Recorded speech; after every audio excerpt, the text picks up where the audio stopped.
Before we get into today's show, let me tell you about the latest deal from Mike Lindell, MyPillow. Once again, the big box stores have canceled their orders simply because they don't agree with Mike Lindell's politics. They don't like it because he supports President Trump. Well, he's going to pass that savings on to you. No more middleman. And boy, does he have some great deals on the Giza Dream sheets and the Percal bed sheets. Listen to this. Giza Dream queen size, normally $139.98. Your wholesale price, $69.99 when you use promo code Joey. King size, only $79.99. The Percal queen size, normally $89.98. Your wholesale price, $29.98 when you use promo code Joey. Just call 1-800-893-4059 or go to mypillow.com. Always use promo code Joey. Free shipping options available. This allotment's not going to last very long. When they're gone, they're gone.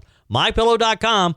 Promo code Joey. Thanks for joining me in the PhD Weight Loss and Nutrition Studios. To lose weight for the last time, visit myphdweightloss.com. Welcome in. A lot to cover today. President Trump unveiled what he is calling a historic reset of Joe Biden's fuel rule, saying that this will save Americans over $109 billion in savings. And guess what? The auto industry leaders are praising the move as aligning standards with market realities. We got that to talk about today. Paul Dans, known as the architect of Project 2025, is running in the 2026 GOP primary to unseat longtime Senator Lindsey Graham in the Palmetto State. It's an uphill race, but Mr. Dans seems to be up to the task. He joins us on the guest line today. I shared with you about the story of Tiffany Carroll a couple of times over the past few months and how both Representative John McCravey and Representative Travis Moore helped her win her freedom after almost 6 years in prison for killing the man who had constantly abused her. She's home now, and there was a celebration in Greenwood for her homecoming. We have that in today's show as well. And it's a question that has been asked many times over the past few years, in most cases as a joke. But a therapist just published an article in the Wall Street Journal asking the question, if Trump derangement syndrome is real. Is it? What do you think? Hang around, I'll share his conclusion with you in today's show. I told you we'd be back. And ye shall know the truth, and the truth shall make you free. It's Joey Hudson. I wanted to name it the Joey Hudson bill, but, they don't allow you to put names on bills. But I wanted to call it the Joey Hudson bill because I know that one's been near and dear to you for a number of years. That's how it's done. Let your voice be heard. And the truth shall set you free. Here's Joey Hudson. So, folks, the big news out of Washington yesterday, and if you've been shopping for a car or maybe just trying to keep that old pickup truck on the road without taking out a second mortgage, you're going to want to lean in for this. President Donald Trump made the move he's been hinting at for weeks now.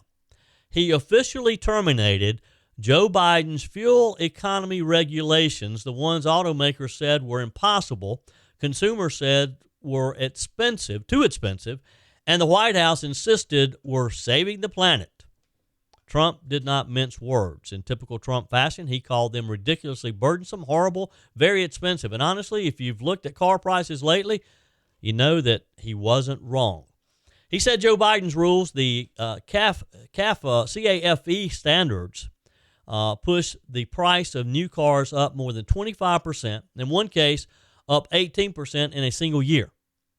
And all of it was tied to Biden's aggressive push towards electric vehicles, forcing the industry into a corner whether customers wanted it or not. And as you know, customers did not want electric vehicles, not enough. Trump said, enough of this, we're done. The Green New Scam is over, he said. That was the phrase he used, the greatest scam in American history. You could feel the message landing with the auto CEOs sitting there in the Oval Office, Ford, GM, all the big ones. And here's the shocker. Or maybe it's not shocking because they agreed with him. They praised the move. Ford CEO Jim Farley said Trump's reset aligns with rules with reality, not fantasy. Customers need choice and affordability, he said, and he called Trump's decision a win for common sense. Stellantis, the parent company of Jeep and Chrysler, said the same thing. This gives them breathing room to build vehicles Americans can actually afford. GM, they've been quietly begging for this. They pushed for one national standard and a little sanity in the rule book, and yesterday they finally got it. Now, a quick reminder. for folks who may not follow this stuff every day.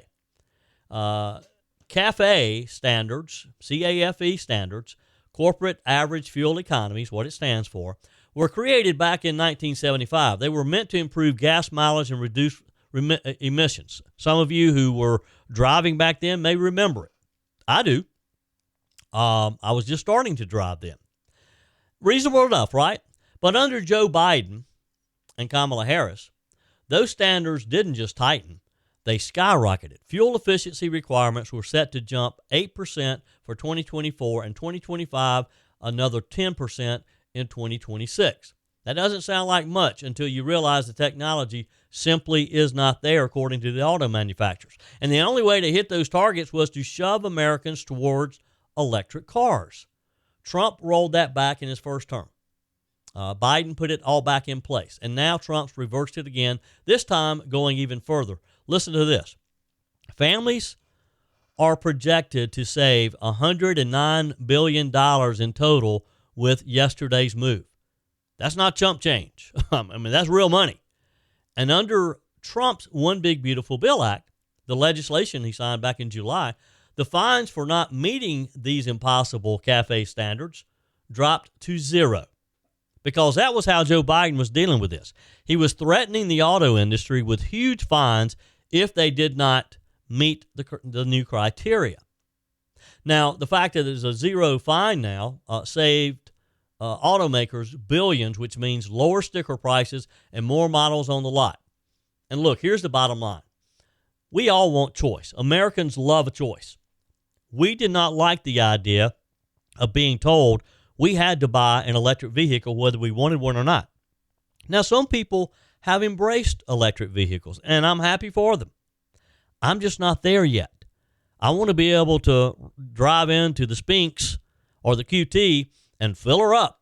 I want to be able to do that anytime I need it rather than having to search for a charger and then sit there for, well, I don't know how long, 30 minutes, an hour, however how long it takes to charge them.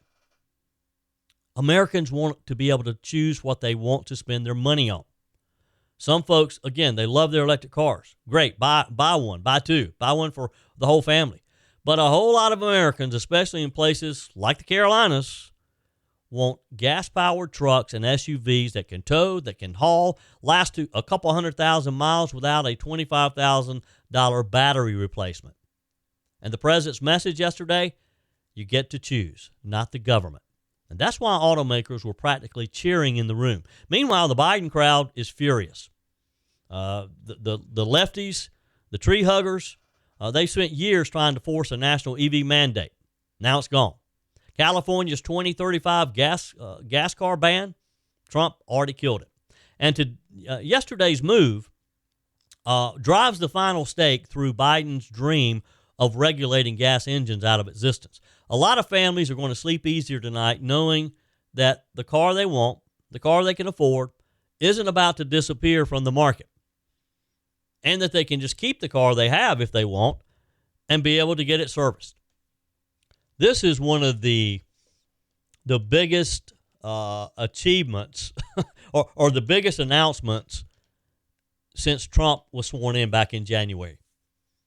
I mean, this is going to really change a lot of things. It's going to save a lot of people a lot of money.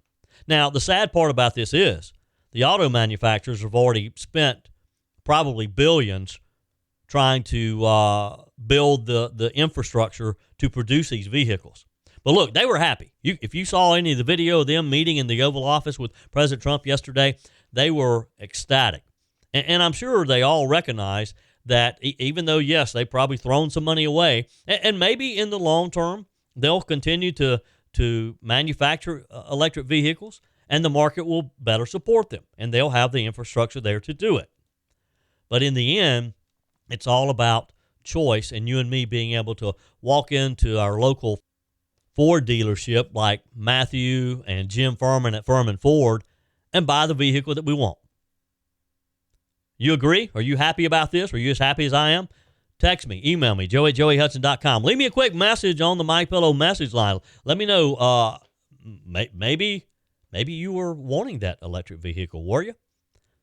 Leave me a quick message, 864-477-JOEY, 864-477-5639. And always remember when you go to MyPillow.com to use promo code Joe. You know, this past year has been one of the hardest for MyPillows in their history. Mike Lindell has really struggled, and it's because of you that he's being able to make it through. They want to thank you. Mike Lindell and the whole team at MyPillow wants to thank you for your continued support by passing on some very special Christmas deals.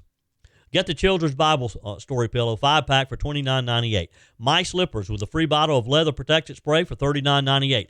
Blankets, comforters, duvets for as low as $25, and a blowout sale on the standard My Pillows for just $14.98. All you have to do is go to MyPillow.com, use promo code Joey, or you can call 800-893-4059, 800-893-4059. Use promo code Joey to take advantage of these wholesale prices, including the standard size My Pillow, originally $49.98, now only $14.98 when you use promo code Joey. Everyone says they'll start after the holidays, and that's exactly why most people never tackle those extra pounds at all. Joey Hudson here. Right now, PhD Weight Loss is making it easy to start before the new year with a bonus designed to get you moving now. They're adding 2 free weeks to your program. That means you can ramp up during the holidays and start the new year already working toward your goals. Those 2 free weeks mean you won't roll into January feeling behind. You'll hit January already losing, already feeling better, already in control. PhD's metabolic reset system teaches your body to burn fat first. No drugs, no starvation diets, no endless workouts, just a smarter science-based system that fits real life. And when you mention 2 weeks on the phone, they'll waive your consultation fee and pay for the cost of your food during the entire program. There's no reason to wait, no reason to repeat last year. Call PhD Weight Loss today and start 2026 already ahead. 864-644-1900. Call today. That's 864-644-1900, or go to myphdweightloss.com. Don't wait. Do it today. You know, every once in a while, there's one of those stories of that really just kind of cuts through all the noise, all the political back and forth, all the headlines about who's fighting who in Washington and Columbia and all around. And it reminds us very simply of what community looks like when we get it right. Last week, and you've heard me talk about Tiffany Carroll, the 38-year-old woman who, mother of 5, who has been in prison for about 6 years now. She walked out of the state women's prison in Columbia, and when she stepped into a gathering on Monday, there were about 60 people there, I'm told, inside of Representative John McCravy's law office. She was met by a group of people who were just there simply to welcome her home. There were hugs, tears, words of encouragement, just saying, hey, take it one day at a time. We're glad you're back. God's got you. Now, this wasn't just a celebration. This was a community, Greenwood, saying justice isn't just about the law. It's also about compassion. It's about the truth. It's about fighting for someone who can't fight alone. I love this story, and I've been following it for over a year or more now, since Representative John McCravy and Representative Travis Moore got involved with this. So here's what makes the story so powerful. Tiffany Carroll was in prison for killing her abuser. She pleaded guilty to manslaughter in 2019, and she'd been sentenced to 15 years. But what pushed her supporters into action, and why her family, her second-grade teacher, by the way, and these 2 Republican legislators, John McCravy, Travis Moore, and the reason they fought for her release is that Tiffany was a long-term victim of brutal domestic violence. Police have been called to the home 8 times. She left twice, and like so many other women trapped in an abusive relationship, the fear, the threats, the dependence, the manipulation, it all pulled her back in time and again. And then September 2017, another argument, another attack. She said that he leapt out at me and he hit me again. The moments are a blur, she said. She grabbed a kitchen knife. There were cuts to the arm, to his ankle, and a fatal wound to his chest. And the heartbreaking part was when she realized what had happened, according to EMTs, when they arrived on the scene to try to help, she was trying to save him. She applied pressure to the wound. She called for help, but it was too late. After sentencing, a psychologist diagnosed her with PTSD and major depressive disorder, classic signs of battered woman syndrome. Judge Letitia Verdon, now a justice on the South Carolina Supreme Court, made her eligible for parole after serving 25%. That opened the door, but it didn't guarantee anything, and that's where the community stepped in. You got to hear the list of people, some that I mentioned a minute ago, like her second grade teacher, a teacher who hadn't seen Tiffany in decades but followed the news, remembered the little girl that she had taught, and said, not on my watch. I'm going to try to do something about it. And as I mentioned, two state representatives, John McCravey, who represents the Greenwood area, and Representative Travis Moore, family members, pastors, neighbors, even local law enforcement who had been aware of her situation, the local police chief. This wasn't a political movement. It was just people coming together to try to help another person. And on November the 19th, the parole board voted 4-2 to release her. 6 days later, she walked out of prison a free woman. Her first big moment of freedom, Thanksgiving. And think about that. Think about being able to get out and be back home with your family and your 5 children for Thanksgiving. Her aunt told the group it was just like they had never been apart. She has 5 kids, ages 6, 9, 15, 16, and 18. They were all around the table eating turkey, fried chicken, grandma's macaroni and cheese. Just a family finally together after years stolen by violence and circumstance. I mean, this is a picture of redemption. Since the holidays, she's already gotten her ID. She's working on renewing her driver's license, and tomorrow she starts a job at Granny Hands and Landis Catering, according to local reports. But what struck me most was this. Tiffany Carroll doesn't just want to rebuild her life. She wants to help others escape what she could not.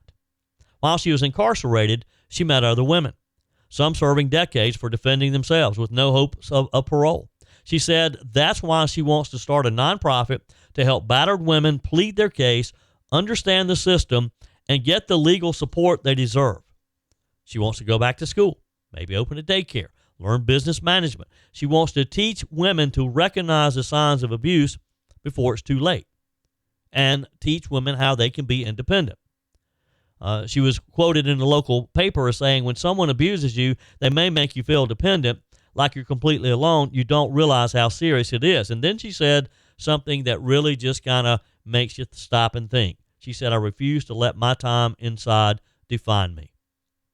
So look, this isn't, again, it's not a political story, though there are questions worth asking about how our justice system handled this domestic violence situation.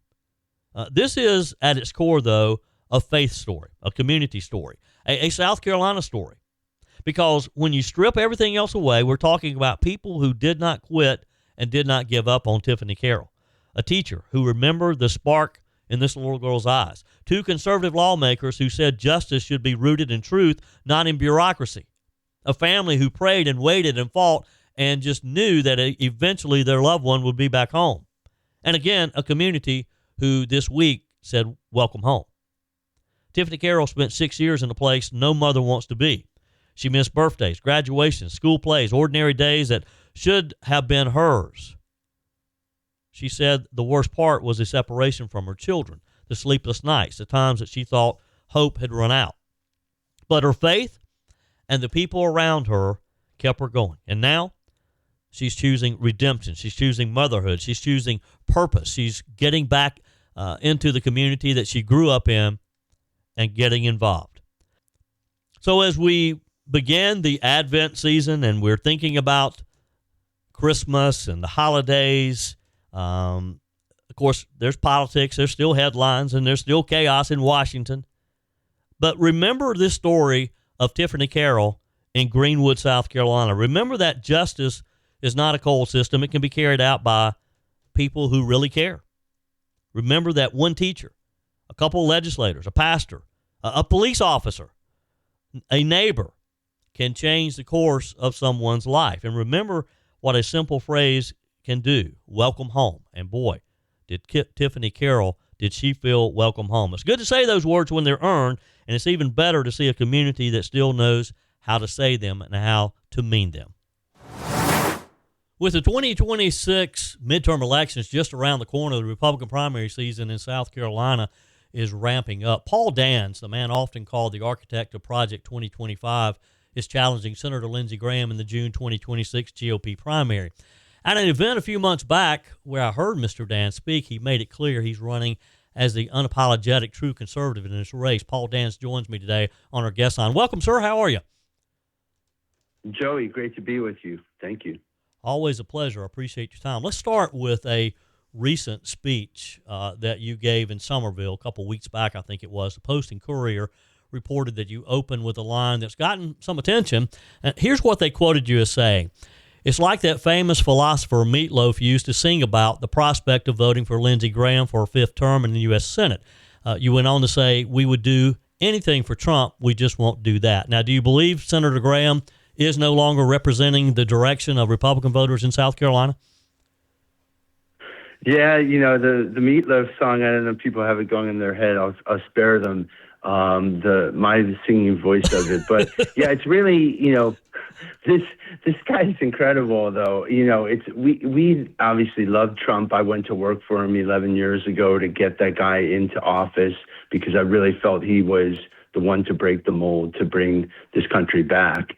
But the prospect of having to vote for somebody like Lindsey Graham, the actual person who kind of sent me into the movement in the first place, he essentially stands for everything that America First does not. It's just a bridge too far.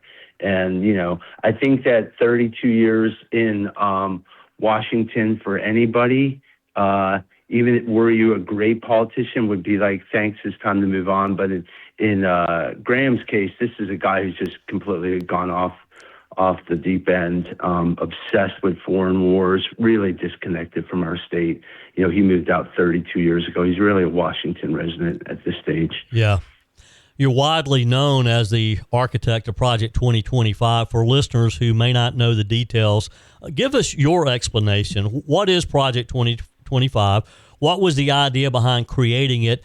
And President Trump sometimes seemed to try to distance himself, put up a firewall a bit during the campaign of Project 2025. Talk with us first about what it is, and then whether the president has embraced it since taking office.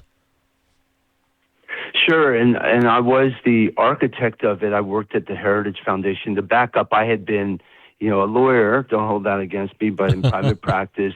Listener, I was a listener. I was the guy listening to Mike Gallagher on the radio, like the folks, who are listening to this podcast, or the actual radio broadcast.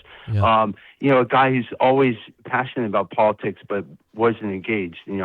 But I finally got to work in the Trump administration, and I, like I said, helped him get elected out there in Pennsylvania. I was a volunteer, and I'm 16, and basically I saw the bureaucracy with my own eyes and saw how they were stymieing the president's agenda. After the first term, I went to work at the Heritage Foundation, a public policy think tank, and there I just said, we need to do what the left does. We have to get prepared for the next time we have power. So I and a number of others got together a plan to systematically prepare the next president to be ready to go day one. So that was a coming together of thousands of volunteers. I managed to get 100 or so conservative groups to get in what they call a coalition and basically stop kind of fighting the infighting, stop doubling our efforts. Like, let's actually get together on the same page. And we put together policy modules and personnel recommendations. Kind of delivered this to the president. We posted it online. The book famously is 900 pages, but it was downloaded 20 million times. So what I wrote there in 2023 kind of became a lot of the issues you take for granted now that are centerpiece. For example, I wrote, we need to deconstruct the administrative state to return the power to the people to take down this bureaucracy. So that's where you hear that wording come from. But central to that was that we needed to have people go to Washington who understood what had happened, that there was a fourth branch, an illicit branch of government that didn't answer to the president, and we needed to restore the president's constitutional powers under Article 2. As well, we trained people. We said the swamp isn't going to drain itself. It's going to be up to citizens from all over this great country to come lay down their tools and go to work in Washington and bring the best and the brightest. 3, we said we needed to tell them how this works, give them an online university. And then 4, I hired a guy named Russ Vogt. Many of you guys know as he is the director of Office of Management and Budget now, but I got Russ and others to commission about a 25 agency plan for the first 180 days, how they can move out. So that was really kind of taken up by the president and his team there. The president obviously was focused on winning the election, and but we did the homework ahead of time, and that's I think why they came out such gangbusters here in the spring. So if you like what President Trump's doing, 80% of that comes out of the work that I did for the last 3 years. I get up every morning on a Monday at 4 a.m., kiss my kids goodbye, my wife goodbye in Charleston, and I fly up to the swamp and actually do battle there to get that work ready. And, apparently about 50% of it's actually already been accomplished. And, finally, like you said, the president knocked it a little bit. They made kind of a judgment call there, I believe, during the election swing. Obviously, the Democrats had seized on it, but the reality was the Democrats knew this was existential. We put the source code to the deep state right there and said, this is the problem, people. We have to concentrate on, getting the power structure back before you can get the right outcome. And ultimately, personnel is policy. It all comes down to the right people. And the Democrats lost their mind, but the president went ahead and has now implemented these policies, which are in their mind very popular. I mean, it's very hard to argue with doing things efficiently and cutting the size of government. And that's why I've actually drained the swamp. You're talking to a person who went to Washington and accomplished something, and now wants to move out and do that in the U.S. Senate, which is the headwaters of the U.S. Of the swamp in D.C. Yep. Paul Dans is with me today. You can find out additional information about his race to unseat Senator Lindsey Graham. PaulDans.com, Paul Dans, DANS.com, if you'd like additional information. Let's go back just quickly on one thing. You talked about dismantling the administrative state. What does that actually look like in practice? Well, we have about a 2.2 million federal workforce of full-time workers, and the president only gets to appoint 4,000 of them. And then when the first term, the president hadn't even gotten the 4,000 in place, only 2,500. So when you walk into an agency, right, most of the government is run through these agencies. You think, the president gets elected, he snaps his fingers, things happen, but they don't. 95% of that agency comes in from Washington. They vote 95% Democrat. So if you're going in day one as a Trump guy, you're basically outnumbered 1 to 500 if you do the math. That's the 4,000 on top of 2.2 million. So it's really, what does deconstructing administrative state mean? It's actually like taking the tools, reading the law, basically saying, no, we're the ones with the moral authority here. The president won. He was sent to Washington in a landslide by the people. We are working on behalf of the people, and then doing that. Many of the folks, even on our side, are up there to hook their nozzle up to the trough and help themselves. So it's really a question of saying, no, we're not going to accept the status quo. We're not going to keep doing things the way they're doing it. And there's actually no basis in statute to do that. So it's not a popular thing to do. You're not out there winning friends, but you're out there serving the people. And that's what it really means. It's kind of a change of mindset. And that is the operating system now of Trump 47, where they are, they shut down USAID. Most people have never heard of that. That's something I've been working on for the last 3 years. I don't know how many fans of PBS and NPR there are. I doubt very few listening, but that was another thing. I said, we have to shut this down. And that's kind of Paul Dan's signature right there. But it's all over, whether it's the Department of Education, sending the power back to the people. It's restoring, the service members who were forced to take the jab or got drilled out of the military and putting their back pay and getting them an apology and getting them their jobs back and their lives back, everything down the line, but making sure that the president was able to do that. And that's what we mean by deconstructing the administrative state, like making it answerable, making it transparent to the people. Yeah. Paul, we have about a minute left. In that minute, I want to give you an opportunity to tell us what the core case you're trying to make to Republican primary voters is about why you're the right person to represent South Carolina in the U.S. Senate. Look, I'm the America First guy through and through. Lindsey Graham is an endless war guy. He's the one who wanted these Afghan migrants in the first place. He sponsored that act, and he has been wrong about everything. He went to Washington. The debt was $5 trillion. Now it's $38 trillion. Time to change. Put a family man in there. I have a stake in the future of this country, a stake in the future of the state, and we have an opportunity to really take back the Senate seat from the deep state and return it to the people. So appreciate everyone getting behind me. I'm at pauldans.com. Donate if you can, sign up and volunteer, or, reach out with a question. We'd love to come and talk to your group. So go to pauldans.com, and I'm at Dans for Senate on X. Sure. Paul, it's been a pleasure. Appreciate your time today, and we'll catch up again soon. Thank you, Joey. Have a great day. Yeah. Your comments are welcome on the Furman Ford text line, 864-477-JOEY. That's 864-477-5639. Emails always welcome, joey@joeyhudson.com. Speaking of the Furman Ford text line, it's never been more important to support locally run businesses owned by people who actually live here in the upstate. Let me take a minute to talk with you about our friends at Furman Ford. If you're looking for a new vehicle, maybe a great pre-owned vehicle, one you could trust, or maybe you're looking to order that special vehicle. Either way, if you want a new one, a brand new one, or a pre-owned that you can trust, the folks at Furman Ford, they're there to help you. Their name is on the sign because their name is on the line, because every single transaction is important to them. Jim Furman, Matthew Furman. They do business the right way.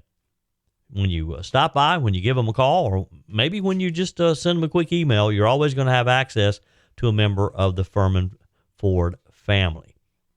And by the way, they also offer great service, and you're not going to have to wait weeks and weeks to get it done. And you do not have had to purchase your vehicle at Furman Ford. Doesn't even have to be a Ford. They service all makes and models. Visit my friends at Furman Ford online at furmanford.com, furmanford.com.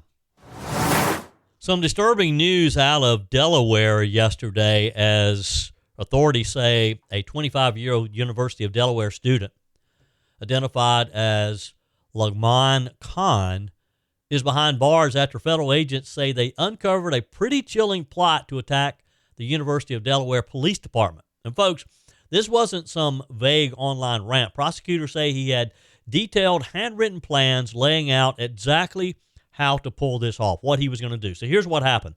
Khan gets pulled over in the Newcastle County last week.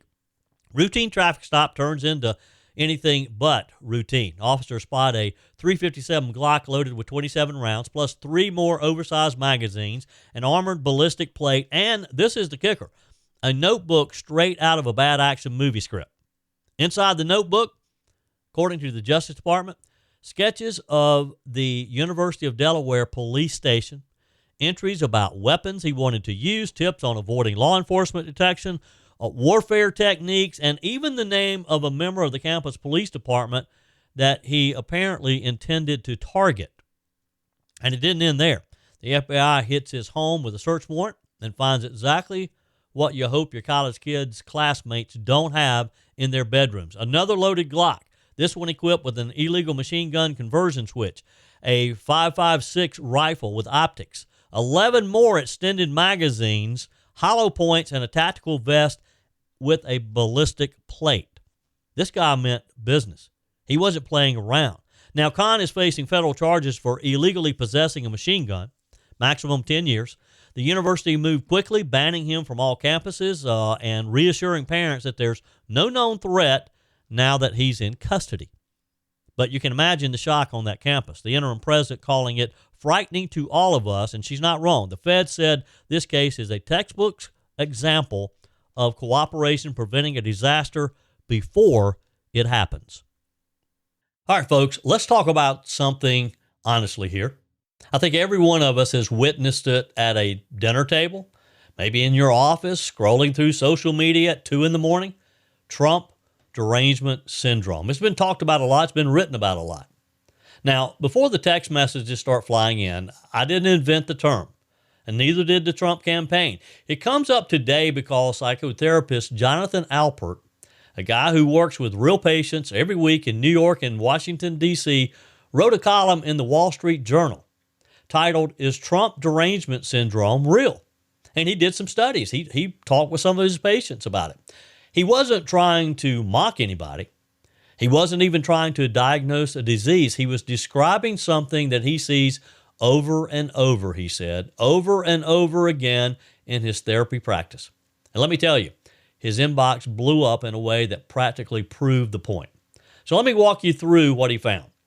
Alpert says that he's seeing this obsessively political behavior, his words, where one political figure becomes the center of intrusive thoughts, anxiety, sleepless nights, irritability, and yes, constant monitoring.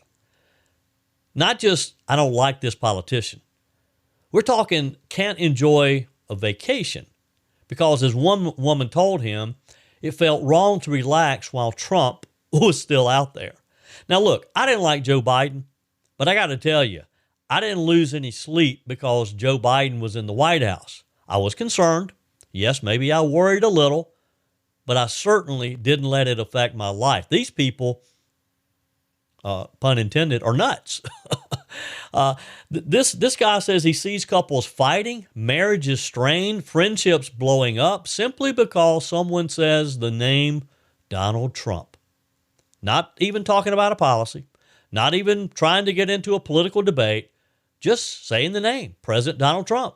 He said many people now operate in the world through this lens of political panic, constantly bracing for the next headline, the next tweet, the next breaking news alert. In other words, their anxiety has outgrown politics. And then, as the article goes live, Alpert publishes this calm, reasonable op-ed, and the reaction online, hold on, folks. Clinical, he said, predictable, instantaneous. People didn't respond to his explanation. They reacted to the term TDS. He describes the response as emotional, impulsive, catastrophic even. Exactly the behavior he had just written about. Some accused him of defending a fascist. One self-identified therapist, yes, another therapist in his line of work, said he must be a pedophile. Several people wished him dead. Think about that. Someone sees an article about emotional overreaction, and what's their response? Is to prove it right with emotional overreaction. He said these things were, that these weren't friends' accounts. These were people who publicly described themselves as compassionate, trauma-informed, dedicated to mental health. Yet one calm op-ed triggered outrage that validated the very symptoms that he was worried about. 2 days later, he goes on Fox News. Normal conversation, nothing heated. And once the clip hit social media, he said, boom, the rage machine fired up, context stripped away. He said people reacted to headlines that they didn't even watch the clip. Exactly what he warned about. Feelings first, reflection second, if ever at all. Alpert says the backlash showed him something very important. When disagreement is treated as cruelty, when discomfort is treated as danger, we're not talking about politics anymore. We're talking about emotional dysfunction. And he's right. We've got educated adults cutting off family members because they voted the wrong way.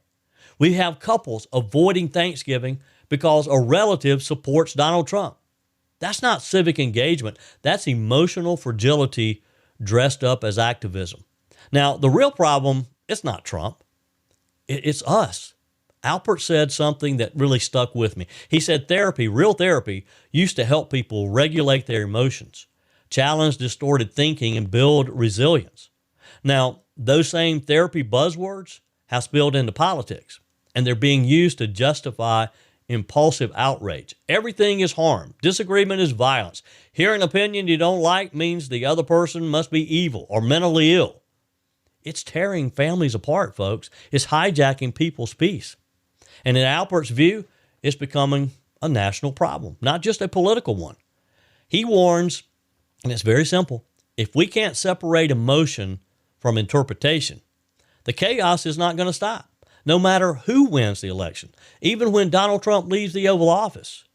Because the real emergency, he says, isn't in Washington, it's in how Americans are thinking. And honestly, that might be the most important sentence in the whole piece. So here's the question for you. Is Trump derangement syndrome real? Have you seen it? I know we've talked about it before. Is this emotional obsession a sign of something deeper happening in our culture, do you think? Are we losing the ability to have normal disagreements without just melting down? I want to hear from you because Alpert's story has touched a nerve. Not because of Trump alone, but because it reveals something about where we are as a country. If one politician can dominate your emotions to the point that you can't sleep, that you can't enjoy your family, you can't tolerate your uncle at Thanksgiving, maybe the problem isn't the politician. Maybe it's the temperature of our politics and the emotional fragility too many people have been trained to accept. Text me your thoughts. I'd love to hear from you. 864-477-JOEY. 864-477-5639. Is the outrage real? Have you seen this in your own life, friends, coworkers, maybe even family? You know the number. Love to hear from you. Text me, email me, joey@joeyhudson.com. That's it for today's edition of Just the Truth. Thanks for joining me in the PhD Weight Loss Studios. To lose weight for the last time, visit myphdweightloss.com. If you haven't joined my mailing list yet, visit my website, joeyhudson.com. Click on the Connect with Joey button so that you can receive our emails and the most up-to-date news. Also, join me on my YouTube channel. Be sure and like, comment, and subscribe. Just search for Joey Hudson. As always, thanks for spending a few minutes of your day with me. Do me a favor and forward this episode to a few friends. Just click on the share button and send to your contacts. We need to build an army of conservatives to win our country back, and we can do that by continuing to share the truth with our friends and family. Keep those comments coming via the Furman Ford text line, 864-477-JOEY. Email to joey@joeyhudson.com, and I love your messages on the MyPillow message line. Again, that's 864-477-JOEY, 864-477-5639. Be sure and take advantage of the MyPillow special, just $14.88 on the standard MyPillows when you use promo code Joey. Order online at mypillow.com or call 800-893-4053. We're back again tomorrow and hope you'll plan to join us. Until then, remember, God's got this. He's still in control.